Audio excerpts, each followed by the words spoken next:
Hey, Core, stop puzzling and go work on your presentation. Oh, hi. I'm Corey, and I am going to be presenting today on my thesis and everything else that's been happening in between. So join me. The Amish believe intention should trump convenience. In Cal Newport's book, Digital Minimalism, he urges us to be more intentional with our relationship to connected devices.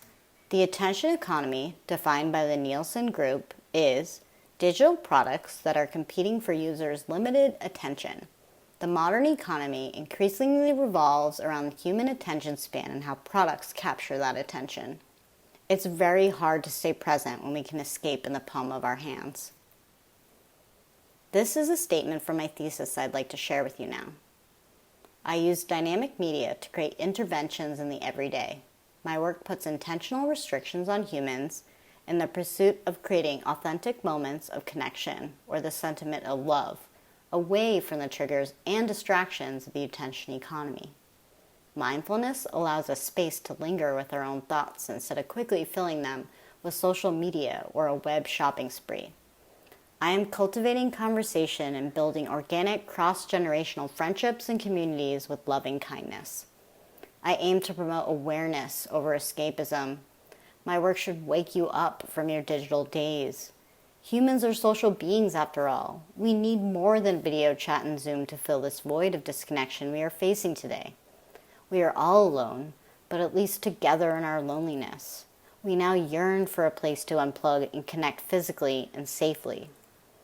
On December 1st, 2019, I challenged the status quo. Analog Sunday was a monthly event held at Shay's Pub and Wine Bar in Harvard Square. Up until the pandemic closed bars and restaurants, I offered 2 hours of socialization device-free to see what happens when the attention economy is removed from human interaction in a public space. A paradox is defined as a seemingly absurd or self-contradictory statement or proposition that, when investigated or explained, may prove to be well-founded or true. Studying dynamic media is a paradox of my core values, profession, and personal experience. I am living my thesis in real time and observing and documenting it in my project work. Within each paradox I will outline today, I've included a common thread within my thesis work. The paradox of working from home. There's a loss of creativity and collaboration that occurs naturally with the proximity to others. This is what I'm missing as I continue to work remotely. I feel like a freelancer these days, but I've been making the most of it within my new environment. When I see everyone on my team with their cameras on, I get a sense of a shared presence. It's always fun to see who's really paying attention during those Zoom calls. If I was drinking out of a measuring cup in person, would anyone say anything?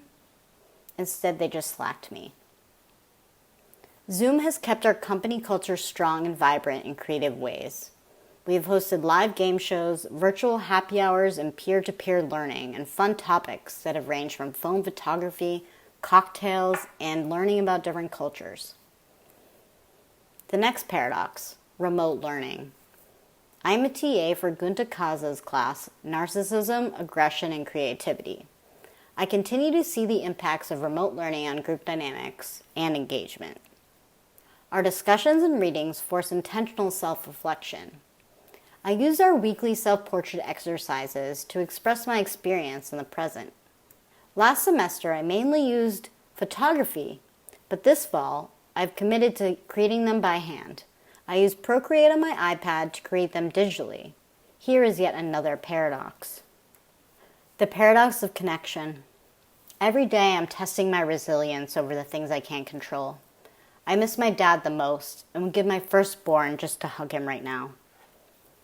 Love is a common thread within my thesis, and I feel helpless and heartbroken at times because I've learned the harsh realities that quality of life is not equal in quarantine.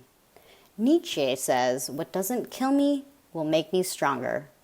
Self-care is essential for balancing during this time. His worsening health conditions require a nursing home's care, and I'm no longer able to visit him freely. State COVID regulations have resulted in restricted visiting protocols. I am only allowed to visit him for 30 minutes every other week. FaceTime provides us with a sense of comfort and unconditional love, but also a greater longing for the day we can just hug and tell each other it will be okay in person. I turned to my faith for support, and I joined a local temple at the 11th hour so I could attend virtual high holiday services. It was amazing to see everyone's video on during these virtual services. Yet another example of a shared presence, as the rabbi guided us through music and meditation of self-reflection and renewal remotely. We even met at the Charles River for a socially distanced outdoor service. The shofar, the ram's horn, pictured in the bottom left, and ourselves both wore masks as we cast away our sins in the ritual performed during the Jewish New Year. Other rituals of self-care and means of connection involving myself joining a skateboard collective, sending postcards to strangers and friends, and rooftop socializing. A lot of my work is implemented in the real world and happens in real time. I continue user testing my neighbors' response to signs I put up in my window. It prospered up until September 1st, when sadly Lauren and Chase, the most engaged neighbors, moved out. After that, I decided to welcome my new neighbors in the same traditions, in the hopes of establishing yet another unexpected connection. I wish I had better news to report, but the reciprocation was not the same. Days and weeks passed with no response. I wondered some days, is anyone else paying attention to the minutia out their window? Does anyone else see the mannequin heads on their neighborhood walks? Do you ever wonder what the helicopters circulating are reporting on? Oh, looks like the girl on the 3rd floor across the way adopted a dog. I was finding calm and relaxation in my new quarantine hobby of puzzling. Living my project work, I use documentation to benchmark time. It reflects the present moment and the passing of time. Puzzling became a visual representation of a calendar. The pencil puzzle was so big it didn't even fit on our coffee table. I had to create an extension by yet another Amazon box. This local company from New Hampshire was the first that I saw that included a box holder with their puzzles. The act of building community through surprise and delight. With puzzles piling up, I took my intervention initiatives indoors. I contributed to the Jewish principle of tikkun olam, which means to repair the world. By fulfilling this mitzvah, a good deed, I am passing on the joy of puzzling. With all the puzzles, I included a handwritten note in the box for added surprise and delight. I put it out on the table outside the elevator on our floor so I could check on it. And I could clearly see the data. There was invisible engagement. Whether or not they were using the hashtags, it was physical and tangible evidence of engagement. The paradox of making. The art of virtual printmaking. My advisor, Gunta Kaza, suggested I take this printmaking class. There was no press required.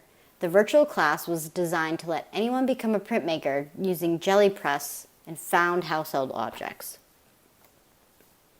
I took designing in color in the industrial design department in the spring. The knowledge I gained in color theory and creating colorways was really evident in a lot of my printmaking. We learned techniques that changed the viscosity and transparency of the paint and created stencils to use for layering. The trial and error of home printmaking led to interesting and surprising results. I leave you with one of my favorite prints of repetition and the sentiment of love. Thank you for listening and taking this time. I really appreciate you and send gratitude your way. Thank you. I can't start the middle until I get the rest of the edges. Thanks for joining me today.